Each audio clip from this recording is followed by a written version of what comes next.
Team ready?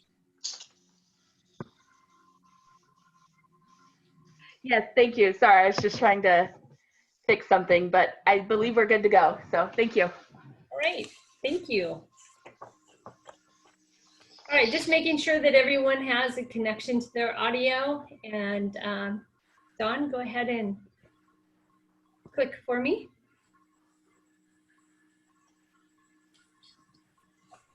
Thank you. Good evening. Welcome to the Internet Pasco Academy of Learning, or iPAL, Town Hall meeting. It is my honor and privilege to be with you this evening. My name is Deb Thurston. I am the administrator for iPAL, and I have the chance to be able to walk you through some of the things about iPAL that we want you to know about. Can you click, Dawn? So in navigating our meeting this evening, we're going to ask that you use the chat feature for responding. And we're going to also ask that any questions that you have, that you put them in the chat, and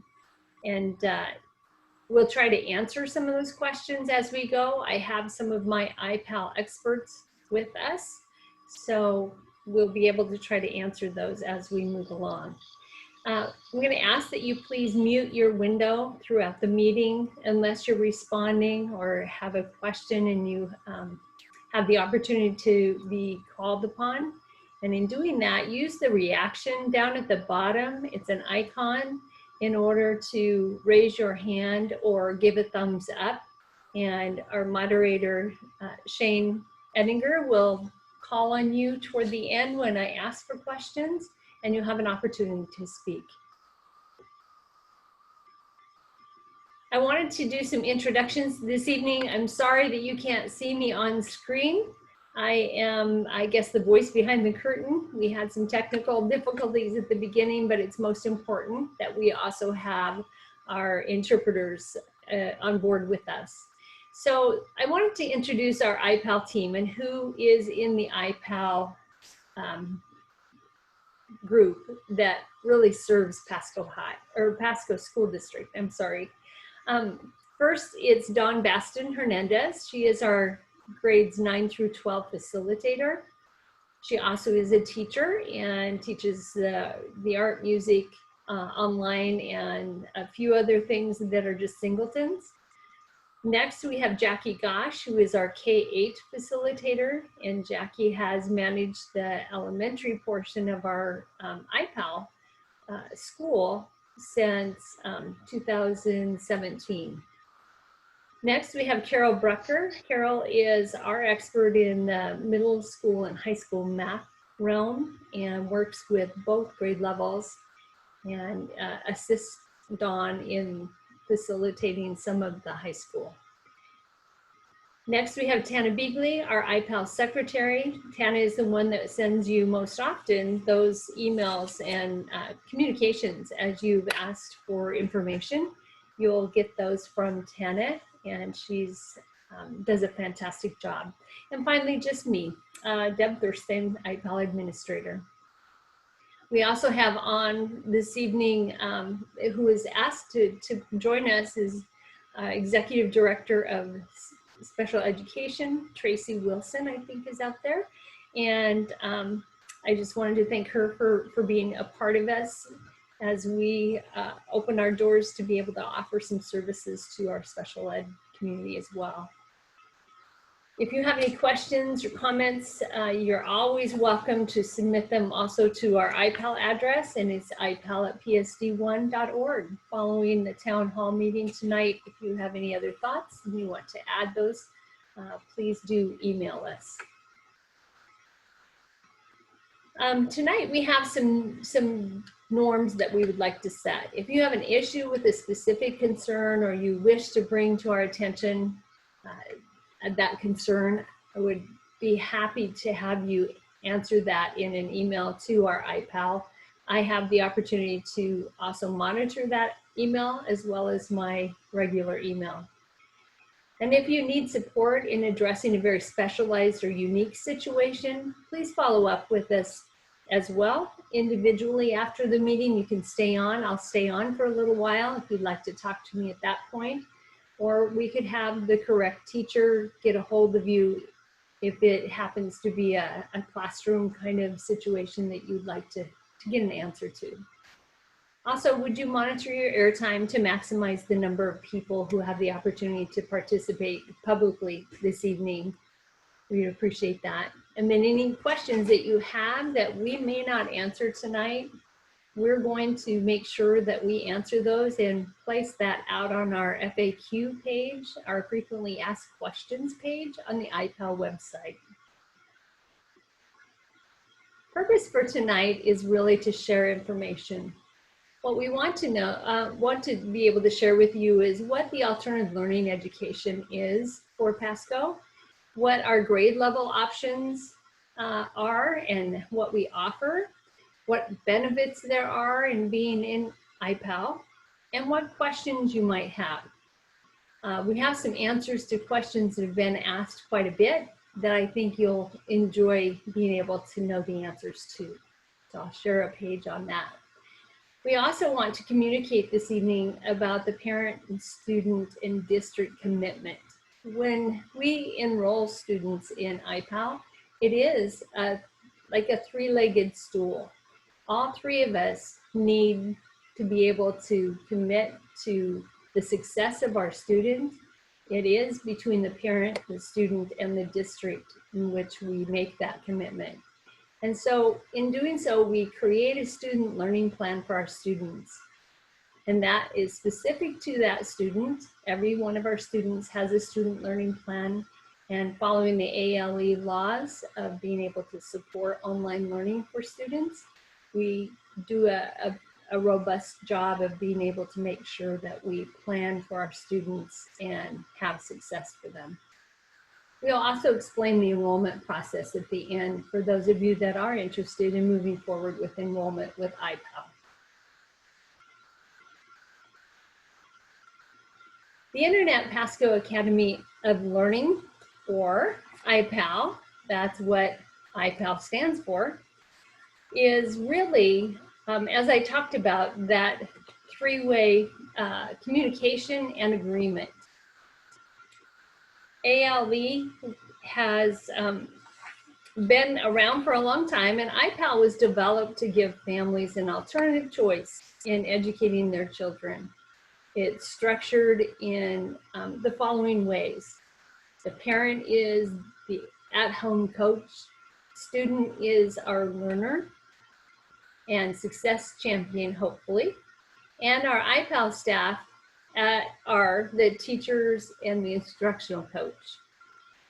We have the opportunity in iPAL to serve our AP students in some of our content areas, English, social studies. We also serve students who attend TriTech and Running Start. We also have the opportunity to make sure that our high cap students are being served when they're enrolled in iPAL, as well as being able to offer some special education students their education through iPAL. So in doing that this year, we are working with Tracy Wilson, as I said, to be able to partner, and for each one of our students that has an IEP, we meet with the team and we make that plan to hopefully give the student the best services that they can achieve in being in iPAL. We also have our student learning plans that I spoke about. Each individual plan is designed for your child. It is part of the ALE, or the Alternative Learning Education law, that we develop that plan for every student. And it is specific to help them toward their graduation goals, no matter what grade level they are. The student learning plan is reviewed monthly for progress and success of the students. And with our high school students, we work alongside the counselor, looking at credit need, looking at their graduation plan, their pathway, and really what their personal learning successes are in order to get them in the right classes to begin their online learning. I did want to share with you that iPAL for the K through 8 level is a school identified through OSPI, and we had that done about 3 years ago. And iPAL for our 9th through 12th grades is really identified as a program. It's all of iPAL really serves as an extension of the schools here in Pasco. And what that means is that we work with the schools. We don't graduate students in iPAL. That's why the 9th through 12th grade level is a program. The students are graded in iPAL, and their grades are sent to their boundary high school to be transcribed properly. And students at the high school level enroll through their high school counselor.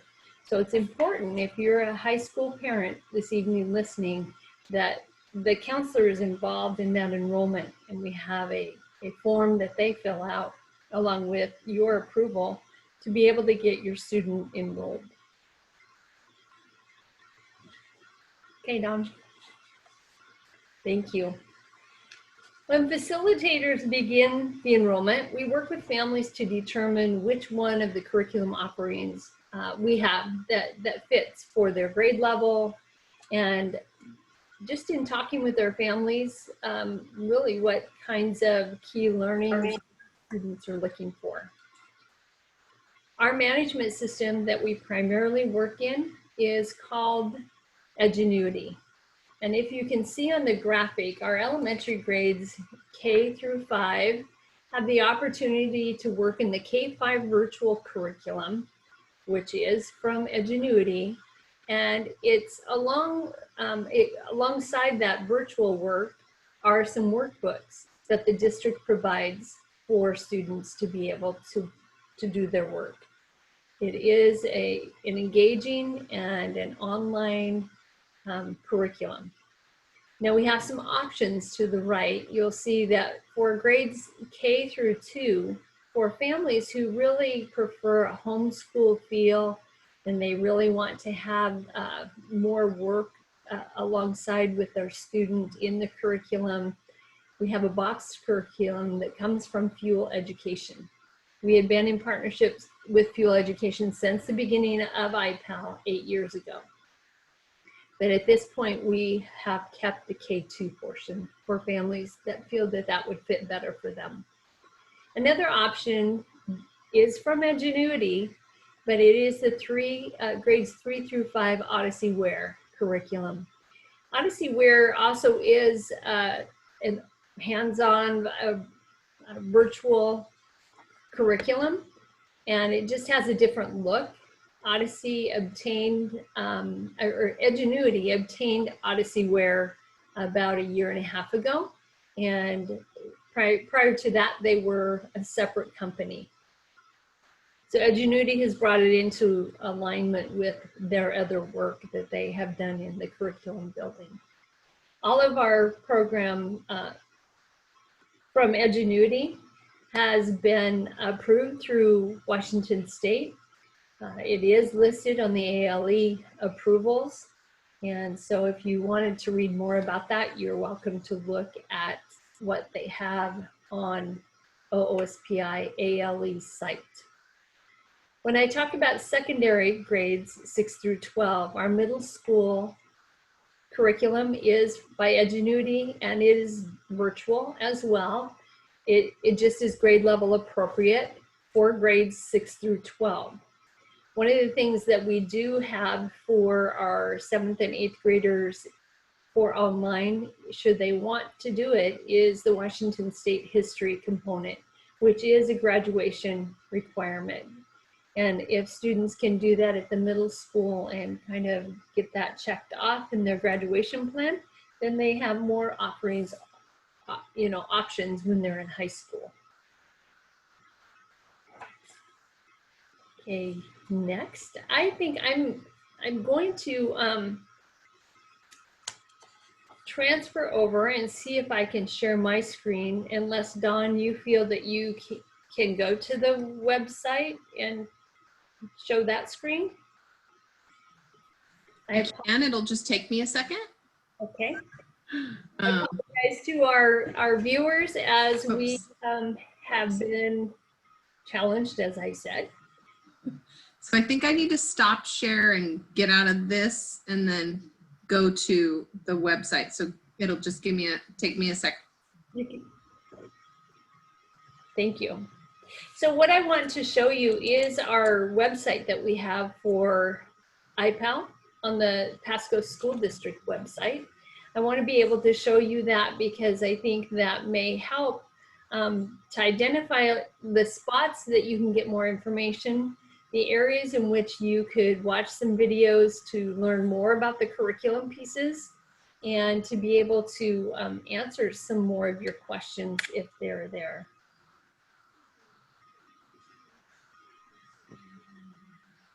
I don't know if we lost Dawn or. No, I'm right here. You want me to share my screen? I'm on the website. Okay, perfect. And then you'll just have to tell me where to go. So go ahead and click the Learn More that's at the bottom. So this was to learn more about tonight's meeting, I believe. Oh, it wasn't. Dawn, can you go to departments? This is good because it's where parents will end up. It's this one that you want, Learn More. Yeah, thank you. There we go. So we are right now at the online learning, the iPAL site. This was about tonight's meeting. Dawn, if you could go to the overview and see if our menus drop down a little bit. And scroll up just a little and then a little more. So what I wanted to show you was the resource of being able to look at each of the offerings that we have. We have the K-5 offerings, and Dawn, if you click in that, it will show you a graphic that gives you a little bit more information about each one of those curriculums that I just talked about. And if you notice at the top to the right of the web crawler icon, the Fuel Education K-12 really is the kindergarten through second grade boxed curriculum. You could look at that. The next one over is Edgenuity K-5 Virtual. And most of our parents right now are very interested in what we're offering for that K-5. And then the next one is the Odyssey Wear to the right, which is what I talked about for grades 3 through 5. So there's a comparison for you there, and that is a hot link for each one of those green names. So if she rolled over it with her arrow, you would see that it is a link for you to be able to investigate more. Don, could you go to the middle school 6-8 course offerings, please? I realize you're not seeing all of it, but we do have a listing of what courses are offered and what it looks like for our students. Keep in mind that most of our offerings are the core four. It is your math, science, ELA or English, and your social studies history components. And that is what we work our students through, especially from K to 8. There are some electives that are being offered and available through the K-5, the new K-5 virtual. And we have not investigated those yet. We feel that in beginning this venture of being online for many of our families, we like them to get their feet solid on the ground and get going on it. And then we would introduce the option to be able to do that should the child be ready for it. And then Don, the high school.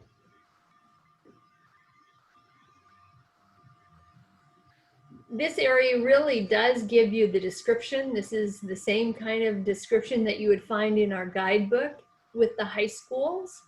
We have a Pasco district guidebook now, and iPAL is represented in there, as well as Delta and Tri-Tech. So you would just see a listing of the description of the courses. Just to let you know, our iPAL high school teachers are content teachers that work for the district. They are on an extra contract when they're hired for the iPAL component. So each year we hire ourselves a teacher that is an expert in that area and certified in the particular content. Okay, Don, can you just click the back arrow?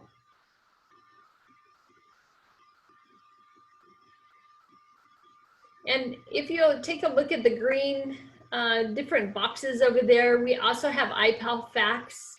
I do reference that often because that's where I put the new questions that parents are asking.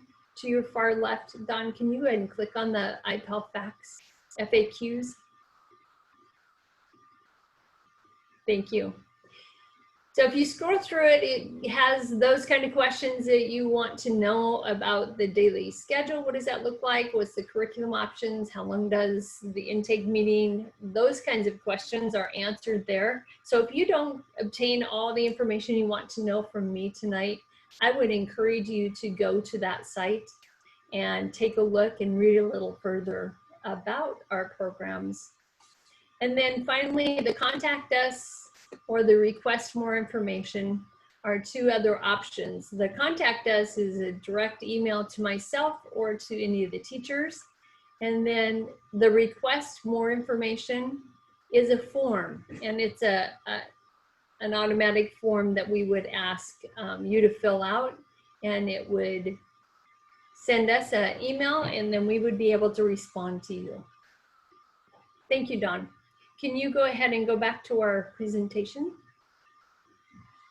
And Shane, I don't know if this is a good time to look at the chat and see if there's any questions that I need to answer.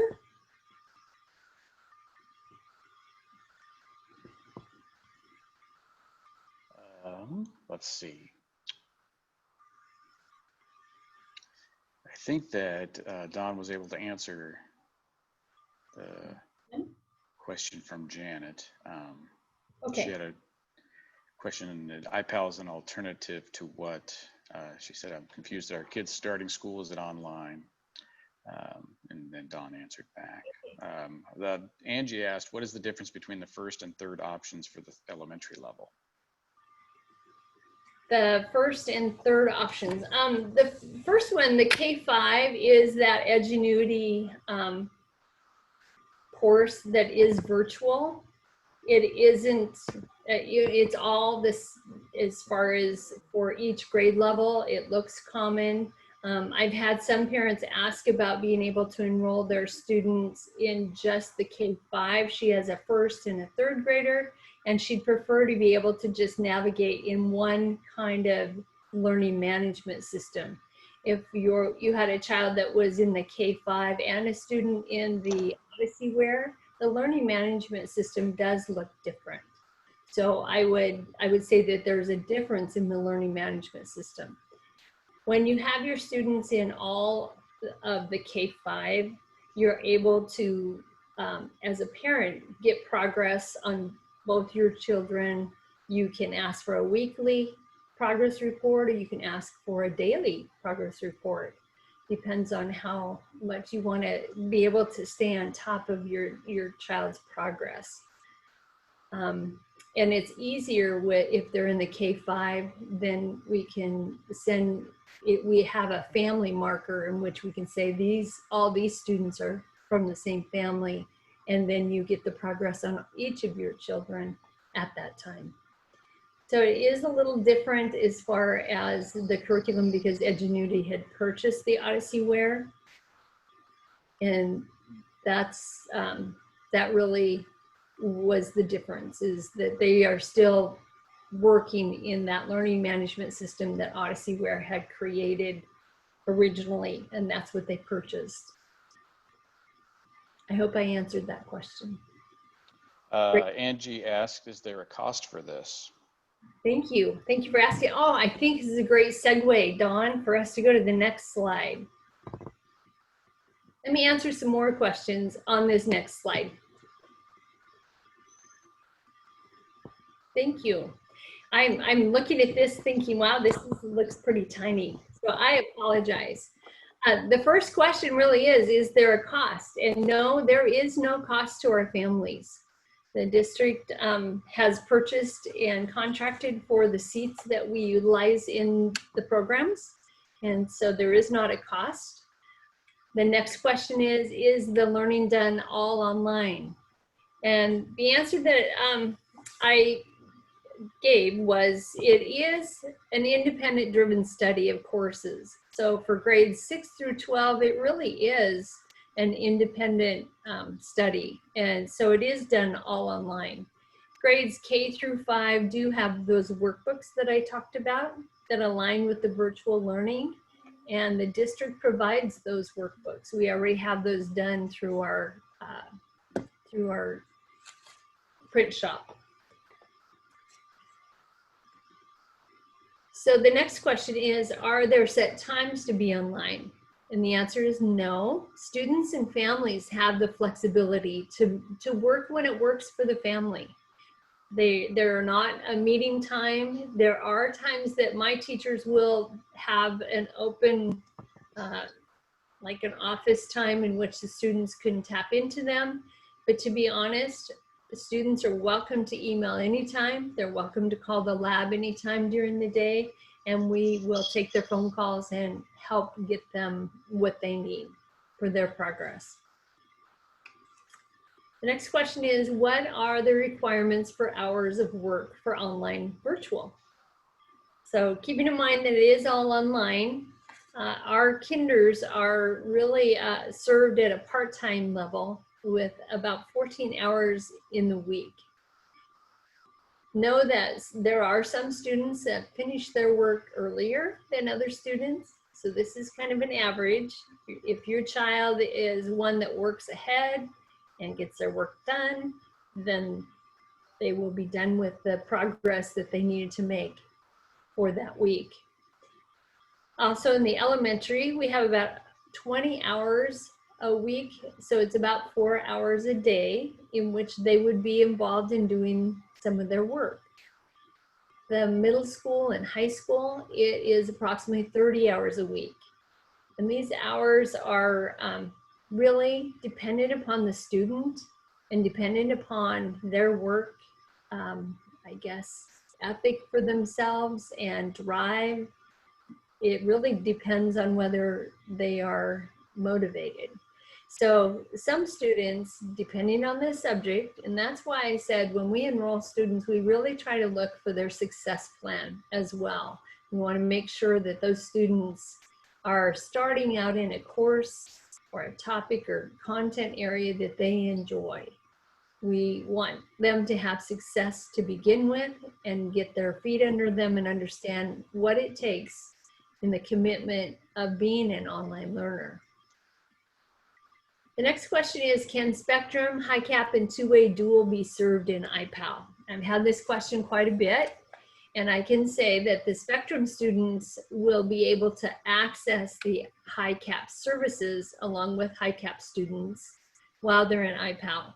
But their Spectrum spot that they left in their school is something that they do give up until they return to the school. It may be that they would have to be put on a list in returning should the spot have already been filled. There's also not a two-way dual service in iPAL. There's not a way for us to be able to serve our students in that venue. The next question is, can my child do sports? And I do get that question a lot too. And yes, students can do sports in their boundary school. So we do have a lot of athletes at both Pasco High and Chiawana that are a part of iPAL, but they can also be involved in extracurricular activities as well as sports. And we welcome that and encourage that leadership growth for them. Another student question is, can my student return to their boundary school when closure changes or closure schedules change? And the answer is yes, although I'm going to recommend an enrollment for the first trimester so that we can stay aligned with the regular grading periods for students. But we are flexible. We want to be able to consider all needs of families and students. because online learning is not for every child. And we understand that, but we also want to be able to have the students do a transition and a transfer at the grading time to make it easier on them, as well as the classroom teachers bringing them back. So Shane, at this time, I think if I have more questions in the chat. Sure, yeah, we've got a few. CJ asks, I can't see the options on the website, so I may word this incorrectly, but what is the difference between the K-5 option that is available through iPAL versus what PSD will be offering as part of their at-home learning 2.0 to start the school year? All right, that's a great question. So the iPAL online learning is all virtual, although we have Pasco teachers that are helping to facilitate and coach that learning. It is all delivered online, and it is a learning management system that the students will watch videos. They will be able to receive prompts in which they would write a response to. They do all the things that they would do in a classroom, but it's given to them through this learning management system. Your students, should they choose and for you to be able to keep them in their boundary enrolled school, their classroom teacher will have a schedule that is developed for them to meet with them online, to give them instruction, and most primarily, I think, to give them that instruction so that they can go and do the activities in which the teacher is teaching them. So their offline work really is the practice, if you will. And so it's an interaction with their classroom teacher in that manner. The teachers will be using the adopted curriculum. And so they are writing lessons currently, doing videos currently, getting ready and geared up to start the school year with. Are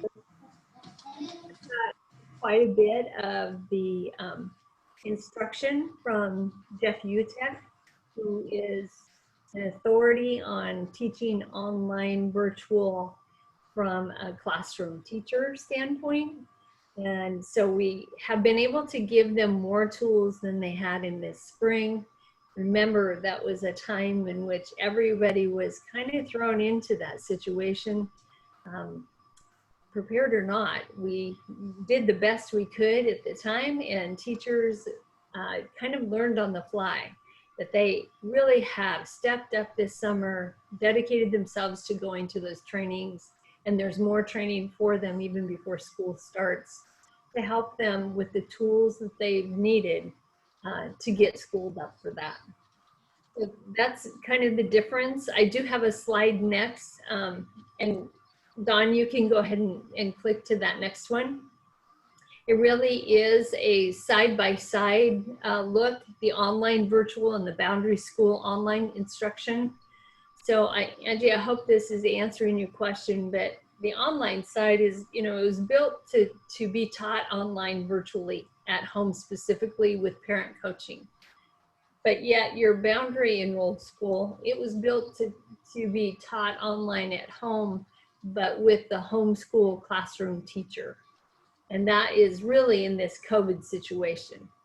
It wasn't built that way originally, but that is the situation we're in.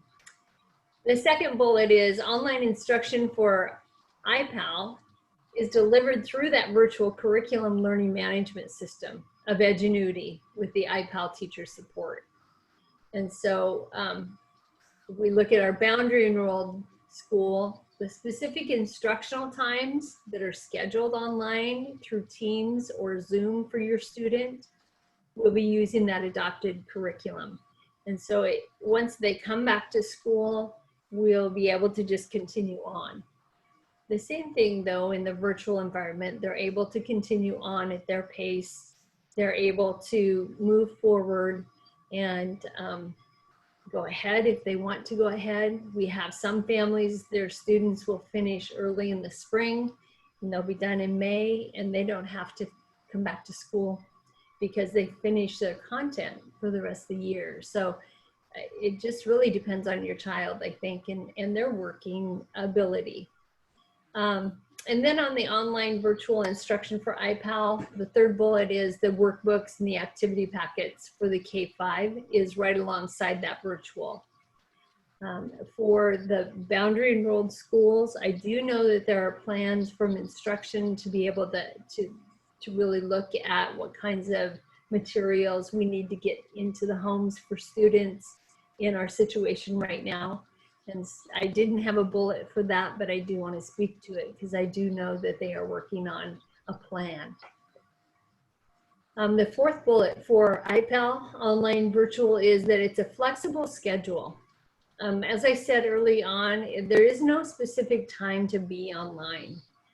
The expectation is, though, that they would continue their progress daily, that they would get their assignments accomplished, and that they would be put into the system. When they finish, they leave it into the learning management system, and their iPAL teacher will go in and grade it.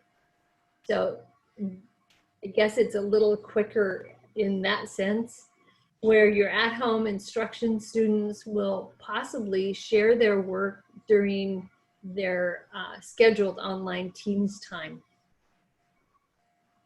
And then the very last bullet for iPAL is the teacher communication. Teachers will communicate with students through an email system on the learning management system. They won't have to go to another email. Although we will, in signing up students, get the email of parents so that we can communicate with parents through your email. And then when you're ready, we'll set up an account for you if you wanted to be able to log in as a parent. Otherwise, you're welcome to log in as your student with your students and watch their progress in the system. And then for the at-home instruction, the teachers will have office hours to contact, for families, students to contact the teacher for student support or questions. I hope that answers kind of what it looks like side by side. So some of the benefits of our online virtual really is that there are over 450 students that participated with our online instruction last year for original credit courses during the 2019-2020 school year. And then we had nearly 200 students at the high school level that did a recovery of lost credit. And that helped those students to be able to move forward in their graduation plan and be on time. There are some, as far as benefits in the time and materials, again, is the flexible schedule to do their coursework, to meet online with the teacher or get assistance pretty much anytime. There is a help button on Edgenuity so that let's say it's in the late night and the teacher's not available, there's a help button for them to get some help. And it's just within the learning management system. And then the curriculum is an interactive, user-friendly environment. And then the workbooks or activities are provided. So for families' needs, we really felt like that is one of the needs that many of our families have, is that it's not a required time to do the work, but a suggested schedule will be given to you primarily to keep your students on track. Not that they have to meet with the teacher online, but that they would have an idea of what their day should look like. And then we really want you to know that the parents and guardians have access to their student progress on a constant basis. And then our daily or weekly report will go to parents, depending upon what you choose, a daily or a weekly report.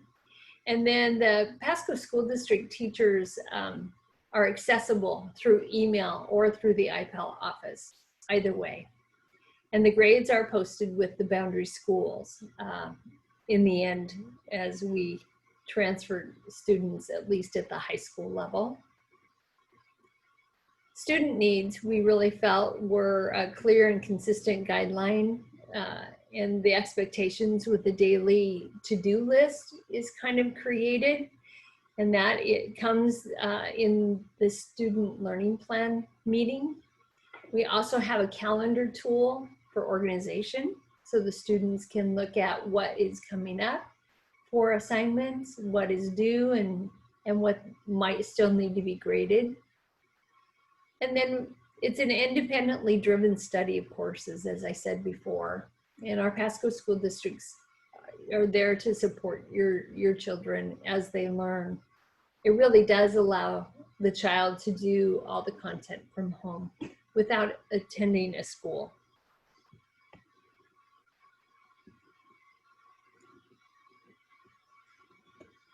So we do have some group enrollment meetings that are coming up in this future, like next week.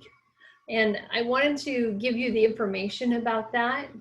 Our group enrollment meetings are for the K-8 grade levels. Families that have indicated that they are enrolling, we're doing a group meeting so that you will be able to review what kinds of paperwork need to be done, as well as hear from Jackie Gosh, our K-8 facilitator. And at that meeting, you will then, once you've attended, the email will come back to you with the forms, and you'll be able to fill them out and send them back. We didn't feel that it was wise to send you paperwork without really giving you any instruction or guidelines about that partnership that we're trying to build. So in iPAL, we have asked, and we are asking our community to be able to sign up by August 21st as a deadline. Not so much to say, and because we are taking students after that, it's just that we want to be able to guarantee that we have the logins and the information to those students who have enrolled by the 21st so that they are ready to start for the first day of school. So as you can see, we have the 2 different days next week, Thursday and Friday. We have both an elementary K-5 session and a middle school session.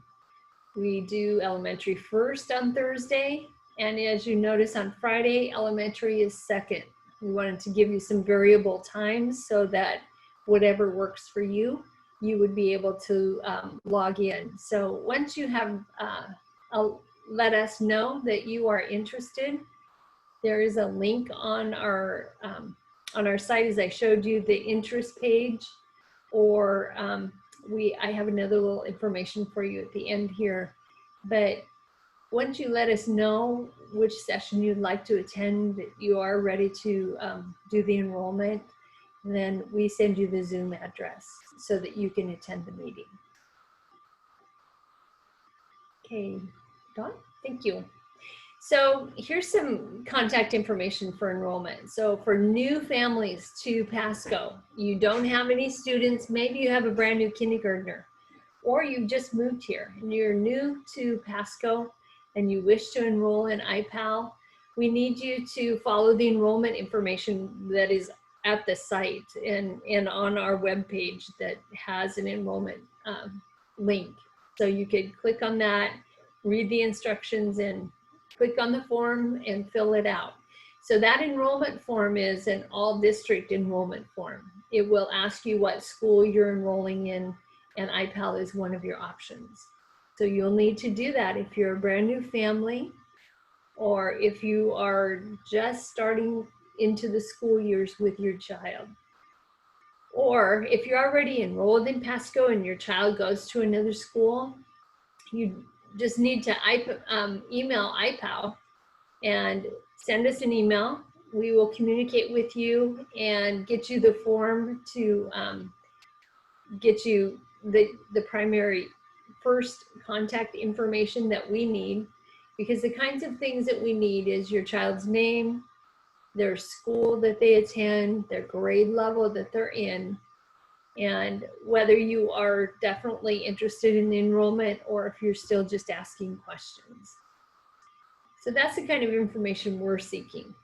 So that for your group 9th through 12th graders, those students that attend a high school here in Pasco, you'll need to go ahead and email iPAL. We can send then the paperwork to the counselor if we have your information for your student, or you are welcome to contact your high school counselor directly. So those are some ways that we need information from you so that we can get the enrollment process started.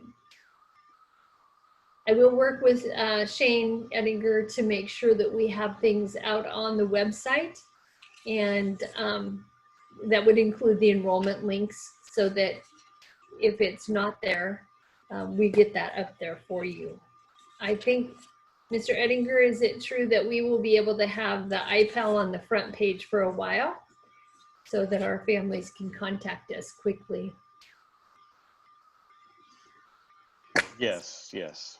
Yes, yes, thank you. So we'll add it to the logo. So I did want to tell you, we had our iPAL logo, and Dawn, maybe you could go back to the slide that has the iPAL logo on it. We had a contest in iPAL to create that logo, and it was a student that designed it, and she had a rough copy of it, and I have that rough copy, and I made it into a poster so that we had the original. But from there, our great public relations office was able to take her idea and her concept and create this. So I want you to know we are the arachnids. We are not the spiders. We prefer to think of ourselves as the arachnids. But we are also the web crawlers because we are an internet Pasco Academy of Learning, and that is who we are.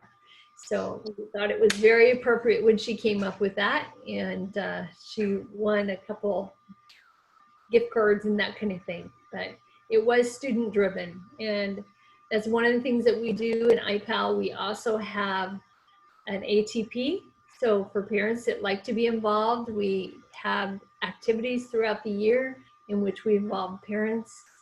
We have a math night in which we do a lot of fun activities, all centered around math, science concepts, and we would invite you as parents to be a part of that. I do know, Shane, that we have some more questions, so I'm going to have Dawn go back to the last slide that has questions and ask if you could help me answer or tell me what some of those are. Sure.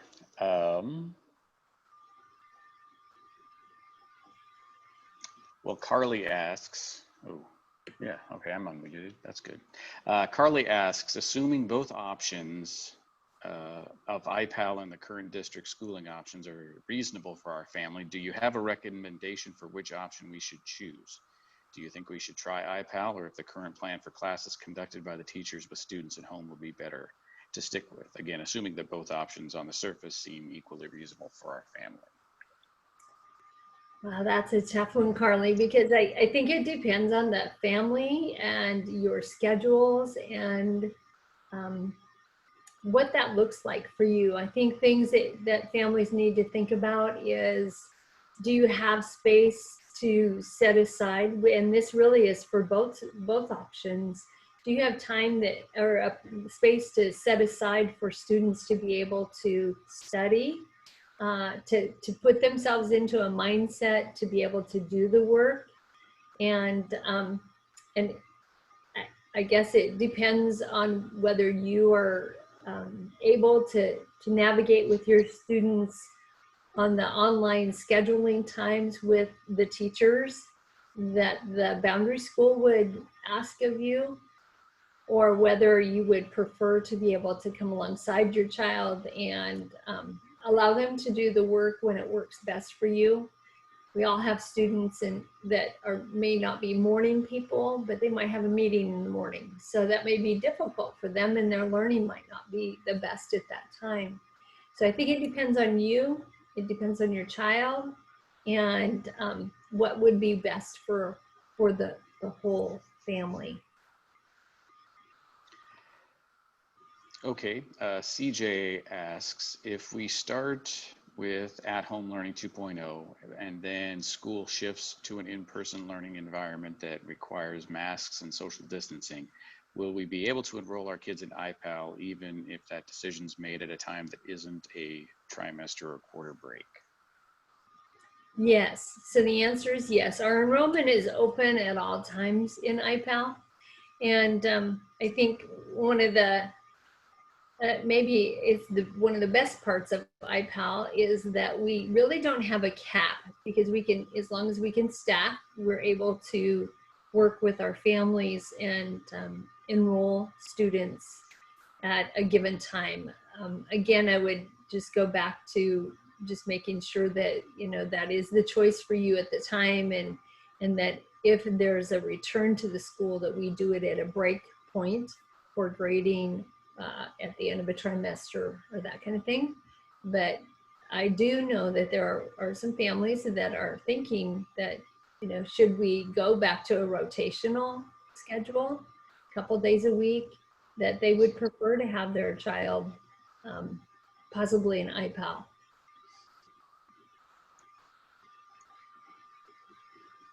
I hope that answered that.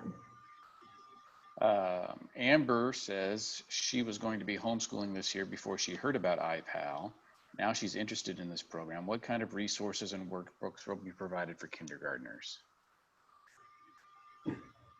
Well, each of the grade levels has a particular workbook for the different content areas.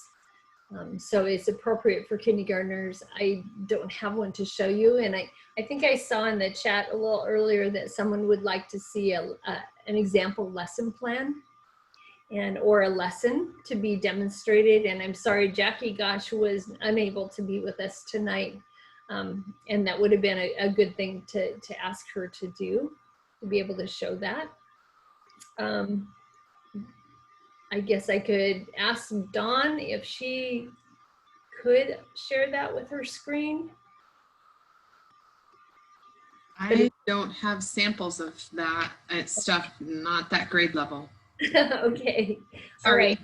You know what? I would encourage, I do have office hours tomorrow from 9 until 12. And if someone wanted to pop into our office hours, we would be able to pull up a lesson and show you at that time, and give you some more information about what that particularly looks like. I appreciate that question, because those are things that possibly I need to put up on our website to give a quicker access for families to be able to look at. The other option would be that you do look at the Edgenuity K5 link on our iPAL site. It goes a little deeper into that, and it is interactive, so you'd be able to hear a little bit more about the content of the curriculum.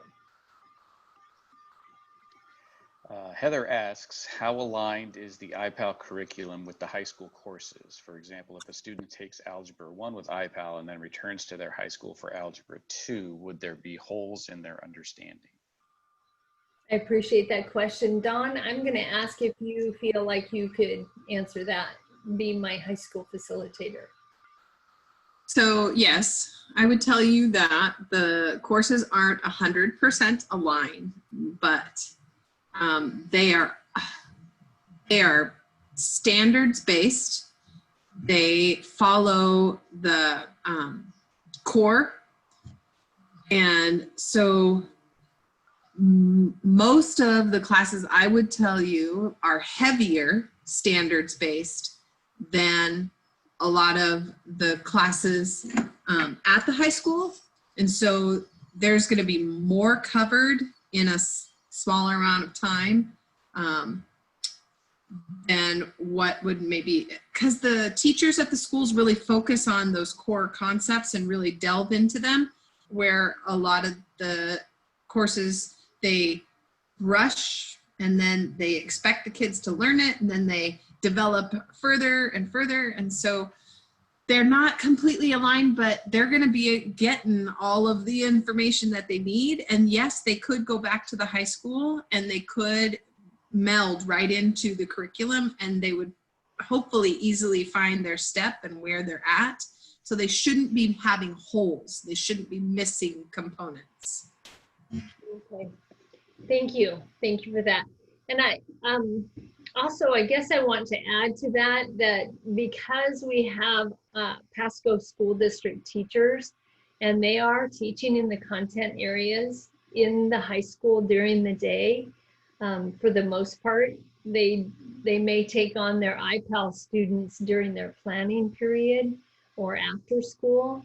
They are making sure that the assignments are beefed up if they're lesser than, I guess. If they see holes of the content that the students need to have, they have been very cognizant of what needs to be put into it in order to bring the kids up and have them ready to come back should they decide to come back to the high school. Do you agree, Dawn? Absolutely. Yes. Thank you. I see, Tracy, I'm wondering if you could help answer this one question, if you don't mind that I call on you. Yes, I saw the question and I was preparing to answer. You're such a blessing. Thank you. So the question to this parent that's asking, you have a child in a self-contained special education program, and your question is not capable of understanding the curriculum on Zoom. What preparations are being done? The teachers in the special services classrooms are preparing for delivery of instruction of the curriculum that would be presented in those specialized classroom. They will follow the same schedule as what's being promoted for, say, if it's 8th grade, when language arts is, when math is, but the materials and the instruction will be what's appropriate for their IEPs in their classroom, and they would be the same online or the same programs that they'd be using if they were in the classroom. This fall will look significantly different than what was in the last spring. We will have paraeducators doing small groups, teachers doing direct instruction small groups, and so it really should be very closely aligned to what would be happening when they are on site back in the classroom, so they can transition into that classroom. But I'm happy to speak with you. If you want to email me or leave your email in the chat box, we can connect and I can talk to you more about that. Thank you, Tracy. Shane, I haven't been able to go through it. If there's more that I missed or any other questions, I'd be happy to take them right now.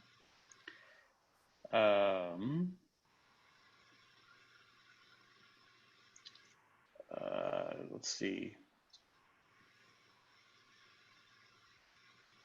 Dave is asking at the very bottom here that he said it's had some internet issues. He hasn't been able to hear everything. If you can hear us now, Dave, yes, this session is being recorded and we will be posting this video on the iPAL webpage.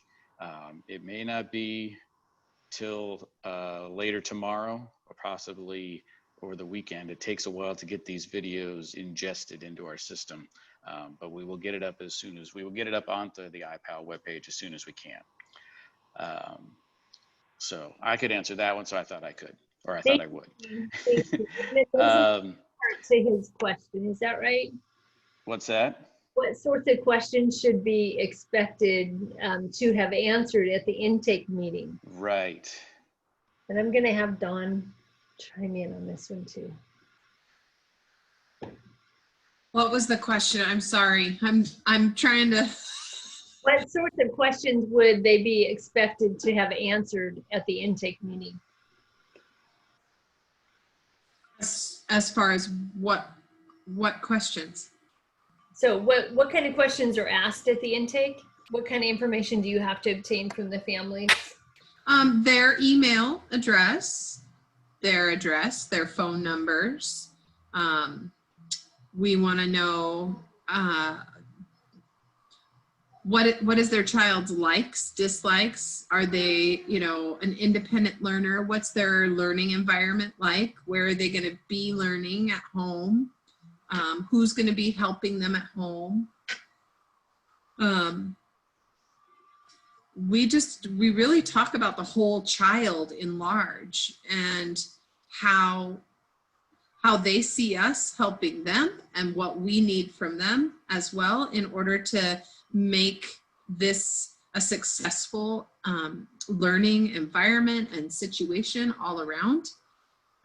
Because essentially, like you had said earlier, Deb, we are a three-legged stool. It takes, you know, them, the student, and us to work together and really make this a journey of learning and discovery for every child. Thank you, Don. Alyssa, I'm sorry, Deb, go ahead. Oh, I saw that there was a question about from Veronica about average hours spent for middle schoolers. It would be about 30 hours. It's between 20 and 30 for middle school. Depends on the child, of course. So those that are in school, they have, I believe it's a 2.5 hour time that they're online with the teacher. And then their other time is just work time at home. So I don't know if I have the final schedules that have been approved. They just went back to the board the other night. So Veronica, if you could maybe send me your email and I would be happy to get the schedules and kind of do that comparison. Alyssa wanted to know what kind of supplies would they need for their students who were doing iPAL and whether they'll be getting laptops from the district as well. Great question. Thank you for that question. Yes, all of our students are supplied with a laptop for them to use at home.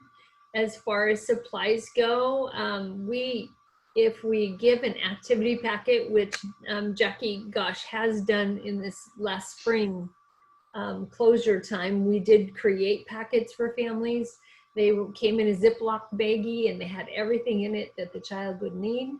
So it's really probably a pencil for their workbooks, and that might be all you would need. But we do supply the laptop. So if you're new to Pasco, we will make sure that that checkout is done.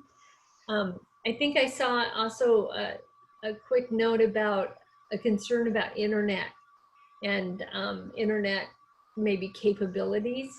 And I do want to tell you that Mark Garrett, who is our executive director of IT, has been working within the community with community members, business members, to see if he couldn't get boosters put out into the community in different places for those areas that have really poor internet access. And there is some works going on about being able to help families that need internet and that kind of a resource along with, you know, you'll have the laptop, but when you have 2 or 3 kids at home on a laptop and you don't have very good internet access, we know that's a reality for many families. So it is something that he's working on right now. And I would encourage you to be listening because there will be some back to school communications coming out, and I would be watching for that kind of information to give you a little more insight. So I hope I answered the question about what kinds of things you would need, but really not much power for your computer. The only other thing I would recommend for middle school and high schoolers is composition books for notes, because the notes that they take, they're taking in so much information, they're reading it, they're needing to comprehend it, and those notes are so key in them being able to go back and see what they thought was important in order to do well on quizzes and tests later. Thank you, Dawn. I see a question, Shane, here that I think maybe Carol Brucker, my math guru, could maybe answer. She worked with our middle school kids in this past year. And the question, Carol, if you're listening, is there a 7-8 compacted math class available and a 7th grade LA language arts highly capable class through iPAL? I have not run across the highly capable, although I think it is there. Jackie does help serve that highly capable Right. group of our kids. But what about What that? was the specific math? Is there a 7th, 8th compacted math class available? That I do not know. There's a 7th grade, there's an 8th grade, and then we do the algebra. But I haven't seen. Do you want to talk a little bit about being able to, I guess, accommodate for our students as they learn? They can test out, they can move forward as needed.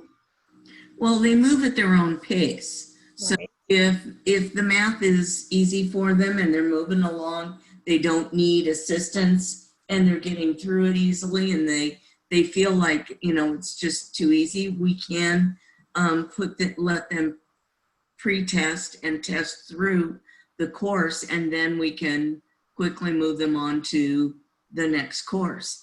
If they finish their 8th grade math, they're a 7th grader and they finished 8th grade math, well, clearly they're ready to go on to algebra, and we can move into that as well. It really goes at their pace. Thank you.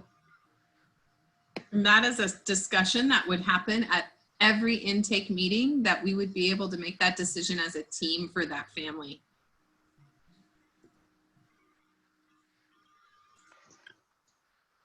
A lot of folks are asking about when laptop distribution would happen, and other things about when teachers participating in the at-home learning at the boundary schools, when they will be making contact. A majority of our employees are still on their summer breaks. They will be coming back here in the next week or two. And that's when we will be making those contacts will be made with those teachers and their students. And we will also be sharing information throughout the channels that we normally do, through the website, through social media, through the PSD app, about information about laptop distributions. And the schools will be sharing information as well, because the laptop distributions will be happening at the boundary schools. So we ask you to please just be patient with us, because all of that information is coming soon. Yes, it is. I do know that the elementary schools right now are working on placement letters. So I would expect those toward the end of next week to be getting out. Heather did have a question. She said, so if my child can participate in band and music at their boundary school, could they then participate as well in the two-way dual language Spanish class at Ray Reynolds and or Pasco High? So we do right now we're hoping to enroll full-time for our K-8 students, K-6 for sure. We have done part-time enrollments for our high school and those kids that are possibly taking high school courses already at 8th grade. So I think once again, it goes back to the conversation and to make sure that we understand what the need is for the family and to create what that learning plan would look like. So I'm not saying it's not possible. I would say, especially at the high school levels, we do that, in which the kids are able to do school at their boundary school part-time and iPAL part-time. So I hope, Heather, that answers your question.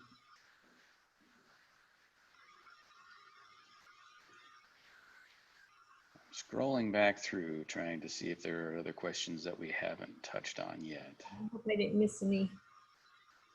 I appreciate all the questions, because it really does help me take it back to my FAQ page, and I can put more information up on the website for others that are wondering the same things, and to be able to get answers.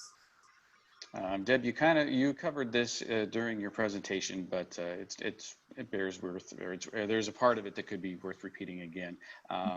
As far as iPAL is concerned, how do the students get instruction? For example, if a student needs further explaining on a subject, especially say math, is there live instruction available, or is it all done through messaging?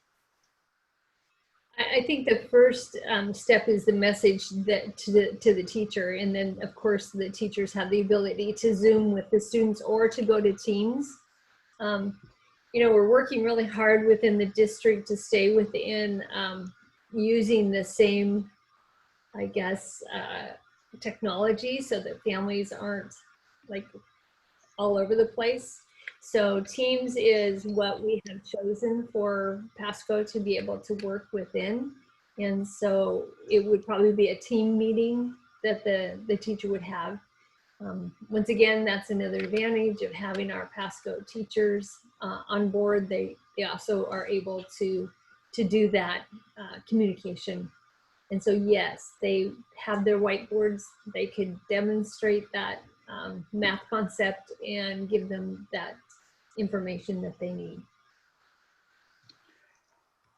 Raina had a question, wanted to know if high school students could graduate early, and is Running Start available while enrolled in iPAL? So the answer is yes. We have a lot of students who actually finish earlier than the other students that are in the trimesters. They then come back for graduation or walk. We have kids that will finish in, well, when we had semesters in January. Now it's going to be a November break for trimester 1 and then a February break for trimester 2. But that is possible. It does happen. We have a lot of students that do that. Some go on and go back or go on to CBC and continue. A lot of them will take, rather than, you know, take the graduation status right away, they will continue to do Running Start in that last trimester of their year. So yes, students can do Running Start. They can do TriTech. They can enroll in Running Start and iPAL, or TriTech and iPAL, and never go to that boundary school. I've scrolled my way through the chat and I think we've hit all the questions. If we have missed your question, please put it in the chat again, or raise your hand if you'd like, and we can open up your microphone and you can ask it live. Live. Live at 5. No, wait, we're 7. Well, nobody seems to want to raise their hand. Marie says, could you go over again the difference between at-home learning 2.0 and the iPAL program? Dawn, do you want to go back to, I guess, that one comparison slide? Sure. Which? Can't remember what slide numbers. Let me take a look at my note. I think it's the next, yeah, that one's right there, I believe is the one. There we go. There we go. So I also have another, I guess I have my own side notes here about that comparison. So let me kind of explain it in another way besides this slide. I'll leave this slide up for you, but let me explain a little more. So when we're talking about the blended learning at the schools, they basically are putting the blended learning into the K-5 component for Pasco. The enrollment for the students is in the boundary enrolled school that you would be a part of, your neighborhood school, your home school. The content there is their core classes, the math, science, English, social studies. Their specialists are still going to be with them, music, PE, art. They also will get social emotional learning support from their teachers. They will have a class meeting, as we talked about. There are schedules that are posted, I believe, on the website about what their schedules would look like for the different grade levels. They also would have that social emotional learning support with counselors being able to touch base with them, behavior interventionists and other intervention staff should they need that. They're using the district adopted curriculum materials. And as far as delivery goes, it is a virtual environment, but it's real-time virtual interaction with teachers and their peers and instructional staff. So there may be a para involved to help the beautiful thing about using Zoom or that kind of environment like we are tonight is that we can have the para go into a room with 6 kids and give them that support that they need. Also, its content is provided for students to work on outside of the virtual classroom. So they will have instruction in that daily meeting, and then they will go and do their practice and do that, the class work at their outside time of being with the teacher. And that is called asynchronous learning. Asynchronous meaning they're doing it on their own. It's synchronous if it's with the class and their peers and everybody's in an environment like we are right now. This is a synchronous learning for you guys to hear me. And then they'll have a consistent routine schedule. And for grades, then this question was brought up earlier about time. I should have referred to my notes, but grades K through 2, it's 2.5 hours of real-time virtual instruction, and whole class in small groups. So they'll have 2.5 hours on the days that they are on there. For grades 3 through 5, I don't have the time in my notes. I apologize. Progress monitoring though, the students will be given feedback on their progress toward their grade level standards through their graded assignments and their assessments. That is similar to what happens in iPAL. Student check-ins, they do a daily virtual interaction with their teacher and the staff in a whole group. And the teacher might say, I need these 4 to just stay with me. We're going to go over a couple other things, and everybody else is then excused to go on to do their asynchronous work.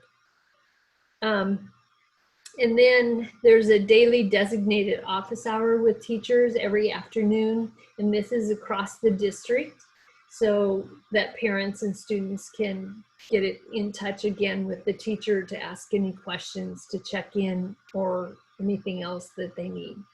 And then in the end, you know, what happens when the community health conditions change? My notes just say that if we have improvement, then we will go to a face-to-face instruction on a rotational system. It'll be less hours, but that way your at-home learning that you're doing with your teacher will be less, and you'll be able to do more at the school. And the instructional delivery model will be fluid over the course of the year, depending upon the COVID and what cases are coming out, and really what the Department of Health and the guidelines there dictate. So that's really your blended learning model that I just explained. And that's what would happen in the schools. Now in iPAL, as far as grades served, if we're talking elementary, it's the K-5, but we serve K-12 truly. But for the K-5, I'll just do a comparison there. It is all virtual. It's all online. We address the 4 core classes, the math, science, English, social studies. And we are being able to look at the enrollment of our special education students as it's reviewed with their IEP team, and being able to make that placement for them and the needs for them. They have a team meeting to make that decision. And then, as I said before, the high cap students are also served. We also do assessments in iPAL, just to let you know, not just the assessments that come with each of the units online, but we will do some assessments just as they would in the building. The state assessments are also administered. And then, as I mentioned, the curriculum, you already saw the links for the Edgenuity and the K2 curriculum that we have. And then the delivery model is just fully virtually interactive, and it's engagement with the learning management system. So they're working with their computer quite a bit during the day. and you as the parent are the coach, and you can monitor them, you can stop, have them take a break, do some activities with them outside of that, get them up, get them walking, getting them a little more energized away from the screen. We have some tips like that we would share with you in iPAL. And then they have the workbooks that come alongside the virtual instruction. And there's flexible times for the families. And the progress monitoring is that the students do work independently, but you would have a weekly progress report or a daily if that was your choice. And then monthly, the iPAL teacher will meet with you and your student to talk about their progress, to look at their learning outcomes, to look at the success that they're having or maybe not, and then make an adjustment to their learning plan so that it really continues to be individualized and that they can continue to work at their pace. And then the student check-in really is required by the state in an online virtual environment. And so that is why it's important for us to have a check-in once a week with the parents and students, primarily from the students, but for our younger kids, it would take the parents to coach that. And then should we go back to school? It doesn't change anything in iPAL. We continue to do business as usual. And to be honest, this last spring, we had many students finish their iPAL work successfully and did it with not too much trouble because it wasn't a change for them. So I hope that answered the question about the side-by-side, what's the difference between our students doing it in the school, in their boundary school, or whether they're in an online instruction. Kara asked, can we download content for use, or do we have to have a live internet connection at the time of study? And then there was also another question earlier about is it accessible from anywhere, i.e. could they be traveling and access their lessons? I'm going to take this last question first. Yes, you can work from anywhere. It's online, so it's in the cloud. It's not something you have to be here in Pasco to do. We do have students on occasion that are athletes beyond the high schools. They are semi-professional, and so they take online classes so that they can complete their graduation components and still do a 3-month training program, and it works really well for them. We also serve a lot of families in which their child may be in Seattle at Seattle Children's Hospital, and we work with the tutors there to get them enrolled in iPAL, and then they do their work while they're at the hospital with the tutor and their parents. So we do serve a lot of families in different directions and in different places. The question before that, Shane, can you repeat that one? Because I think can they download content for use, or does it have to be a live internet connection when their students are studying? That's a great question, and that's a Stump Debbie question. Dawn and Carol, do you know? If not, I'm going to get...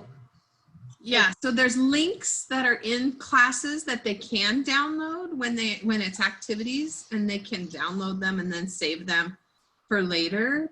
But everything else is web-based and directly online. So in large, they'll want to have a Wi-Fi connection, but at times, let's say it's a reading assignment, a student could download the link and then save it to their laptop and access that later. Okay. Thank you. Jay wanted to know, will additional support teachers be added for iPAL this year if you see a large bump in enrollment? And is there a plan to expand the curriculum offerings for high school students, elective offerings? The electives. Well, I appreciate the question. The answer is yes. Depending upon the need, for instructional support. The ratio that they normally give for an online instruction for K-5 is 1 to 55. So, or one teacher would manage the 55 students, which is for online is manageable. But we will still be seeking to hire more teachers to be able to care for our students and to help them be successful. As far as adding electives for our high school, I've had a wish forever, Jay, about being able to put CTE classes online, but the state at this time has not approved doing that. And it has to do with the way that CTE courses are certified, having to have a leadership component that is embedded within the curriculum of the class. So that's been an ongoing discussion at the state level with CTE.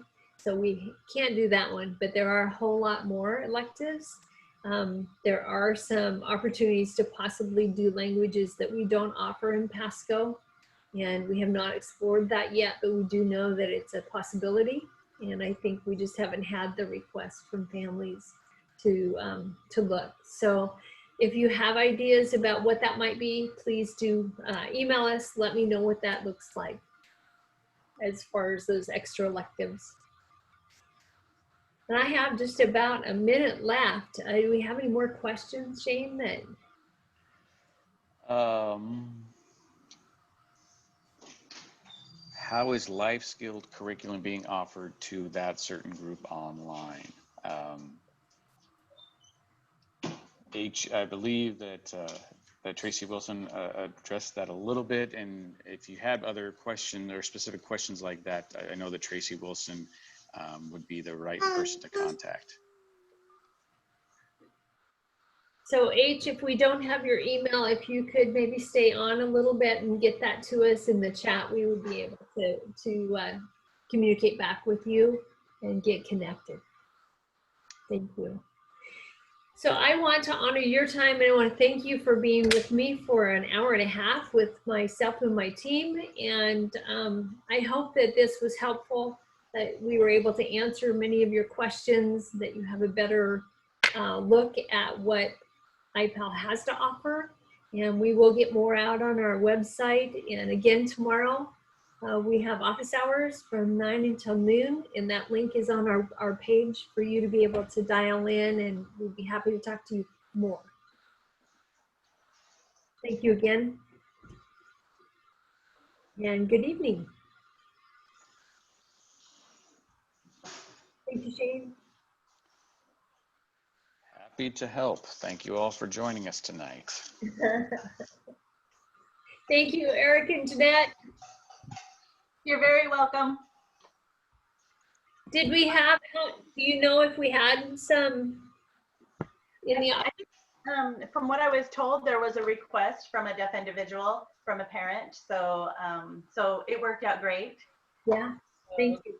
This is my very fast makeshift background. I've done one too, but I didn't, so. I need a larger piece of fabric. I guess so, a couple yards at least. Well, that's only one. So.